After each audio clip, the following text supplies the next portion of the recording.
पिछले 10 दिनों से भगवान गौरी गणेश की आराधना में लीन शहरवासियों द्वारा अपने लाडले विघ्नहर्ता भगवान श्री गणेश का विसर्जन बड़ी भक्तिभाव से कर गणपति बाप्पा मोरिया अगले बरस तू जल्दी आ की कामना कर नम आंखों से विदाई दी गई।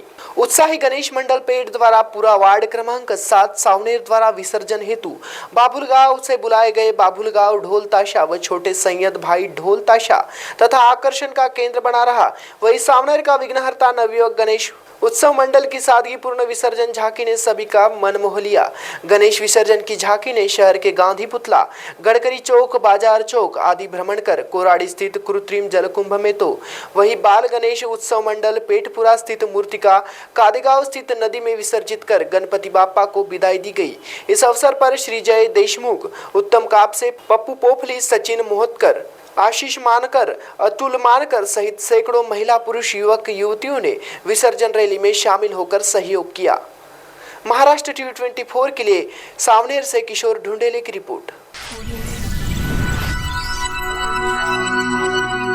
आपल्या आवडत्या क्षेत्रात यशस्वी होण्यासाठी कष्ट करण्याची तयारी प्रत्येकाचीच असते।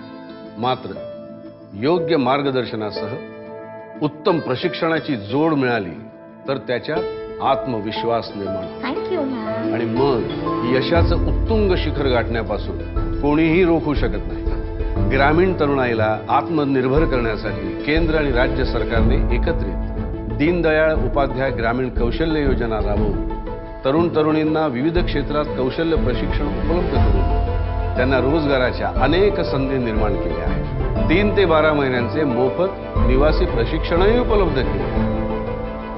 आज ग्रामीण भागातील लाखो युवक युवती या योजनेचा भाग बनून रोजगाराचा लाभ घेत आहे। दीनदयाळ उपाध्याय ग्रामीण कौशल्य योजना, निर्धार ग्रामीण विकासाचा, महाराष्ट्राच्या उन्नतीचा। ग्रामविकास व पंचायत राज विभाग, महाराष्ट्र शासन।